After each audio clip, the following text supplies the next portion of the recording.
Welcome to Storytime with Tululi. Today's reading comes from r/TIFU, or Today I Effed Up. Our first story is titled TIFU by Adopting a Cat, which resulted in us both getting tapeworm and me almost dying. Update: this F-up has been set up perfectly for disaster over the past few months and is continuing to destroy my life.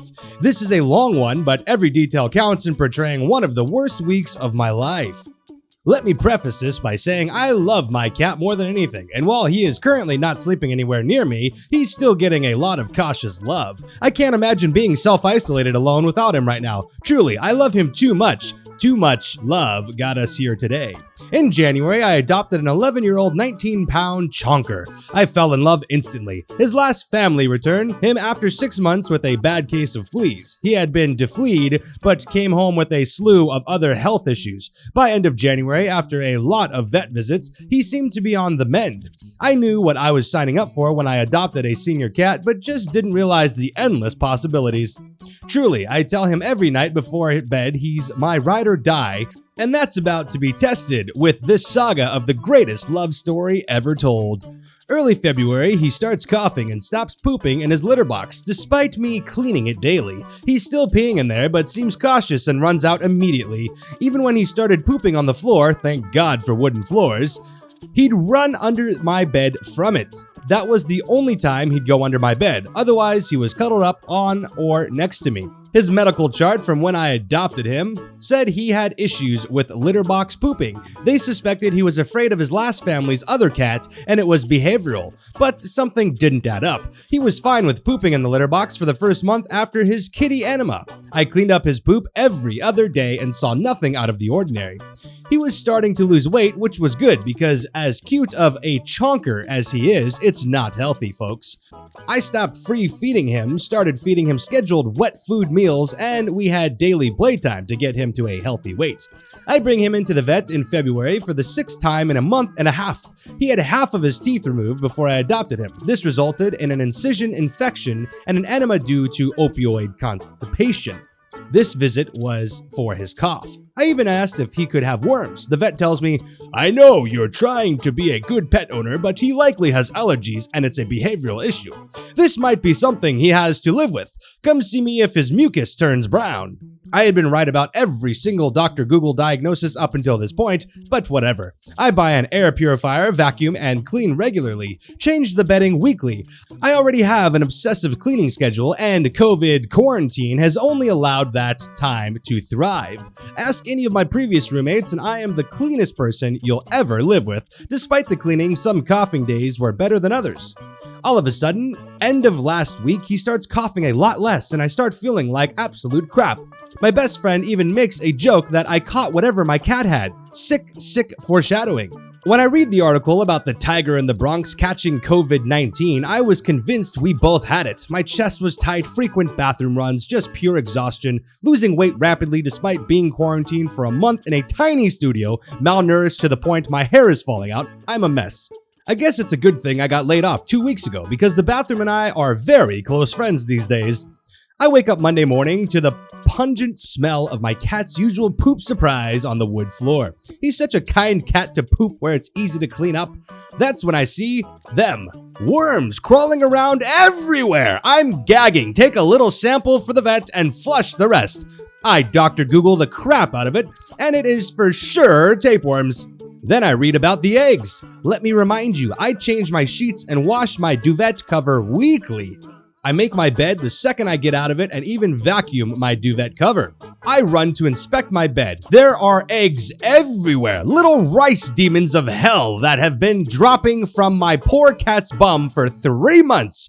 I'm dry heaving at this point. I live in an old studio apartment and my bed is against a brick wall, so I get little grout crumble patches that I have to vacuum up pretty regularly. I remember feeling little patches of what I assumed one night was grout in my sheets, but fell asleep wine drunk and ignored it. When I tell you they were everywhere, I mean they were everywhere. My pillow, under my pillow, my cat, and I fall asleep cuddling every night. Again, I love this cat too dang much. I call the vet and it is undoubtedly tapeworm. We suspect he's had it since I adopted him. His prescription gets to me within a few hours. I also get flea medication and spray. I check him for flea dirt regularly and hadn't seen anything, but better to be cautious. I bag all of my bedding, throw out half of what I own, vacuum every inch of this place for an hour. I'm on the effing floor with my flashlight and find a dead tapeworm under my couch. Swiffer, disinfect my couch, flip my mattress, like total mental breakdown. I give him his medication and his cough stops instantly. He hasn't coughed once since Monday.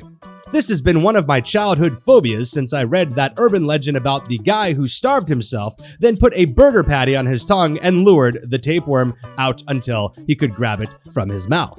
I'm thinking about this story after giving my cat his meds when, holy moly, diarrhea. I look in the toilet bowl and 3 long strings floating on the sides that normally I would have flushed the sewage heaven without second thought. But they were undoubtedly tapeworms. My grown butt calls my mom and sobs while still sitting on the toilet in all of my wormy glory. I call and embarrassingly show the doctor. Doctor undoubtedly tells me I too have tapeworm and writes me a prescription. He asks me if I want just tapeworm or a full deworming. I'm like, what the F does that mean? He's like, you'd be surprised how many parasites are living in you regularly. Just wait and see what you are about to poop out. I honestly just want to die at this point. My cat and I are prescribed the same medication, obviously just different doses and different price tags. His was $13 for 2 doses, mine $130 for 1 dose, 2 pills.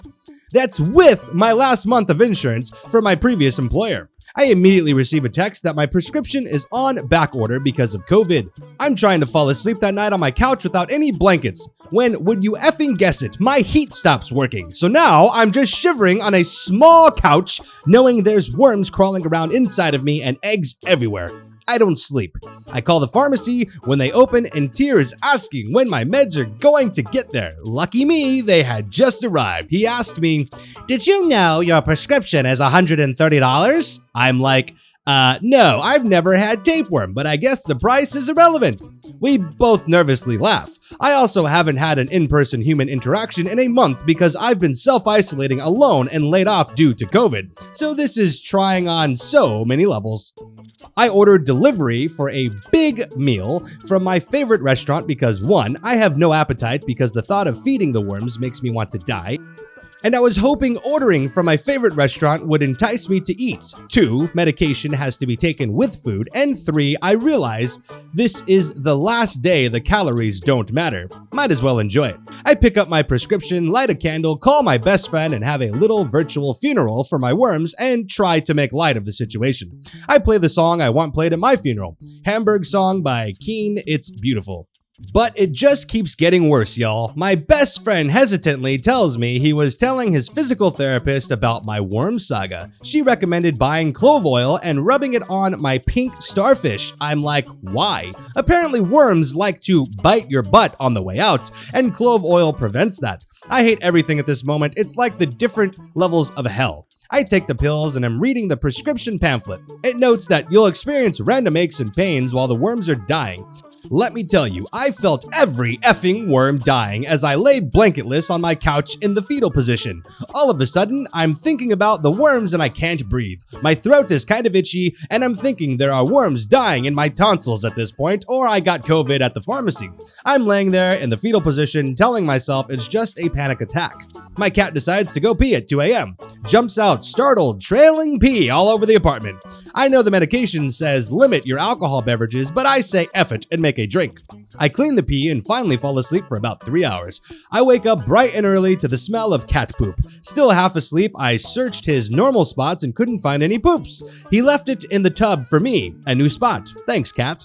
Easy cleanup and no worms. I take it as a win. I flush it down the toilet, bleach the tub, and obsessively wash my hands. Let me tell you, my hands are bleeding from the amount of times I washed them between COVID and Wormageddon. I look at myself in the mirror while scrubbing my raw hands and holy crap, my face is swollen to the point I'm still surprised I can see out of my eyes. My tongue is flopping all over the place. I am having a severe allergic reaction to the tapeworm medication. That panic attack while falling asleep was actually an allergic reaction. I immediately video chat my doctor. He tells me to go get Benadryl immediately and writes me a steroid prescription. I get a call from their finance department on the brief walk to the pharmacy, $140 for that 5-minute virtual visit. I try to dispute the charge. She can't do anything. I just flat out ask her, "Can I just tell you about my poopy life then for $140? We talk for 5 minutes about how much my life sucks and she agrees. She was very nice about it, but still $140. She basically tells me that if I had waited a month to get tapeworm and almost died from the medication, the virtual visit would have been cheaper without insurance. Effing love it, and American healthcare. I cut my losses, go back to the same pharmacy from the day before, and they ask me what's wrong. I lift up my glasses and they are like, "Oof, did you know you were allergic to this medication?" At this point, I'm like, why do any of you think I've had tapeworms before? Truly, a complete mental breakdown. I buy my medication, a box of wine, and $20 worth of candy to ease the pain. So folks, here I am, unemployed and alone during a pandemic, clenching my butt like never before, still haven't pooped because I'm terrified of worm kisses on the way out, face still swollen shut, but I'm breathing fine. My cat is a new cat, so for that, I am grateful. I'm 100% sure I will have PTSD from this experience. It is going to be a long time before my cat and I snuggle regularly again, but I know we'll get there and I still love him. Adopt senior pets regardless of this story because 10 out of 10 would still get worms again for him. Wormageddon 2020 will not soon be forgotten. Wow, that is quite the story. I hope you get that taken care of and everything works out and that you don't have worms biting you on the way out. I'm glad you're safe, but that is kind of crazy. That's kind of nuts. My goodness. I hope you're okay. Our next story is titled TIFU by trying to be a fun dad and breaking my 5-year-old daughter's ankle. Uh-oh.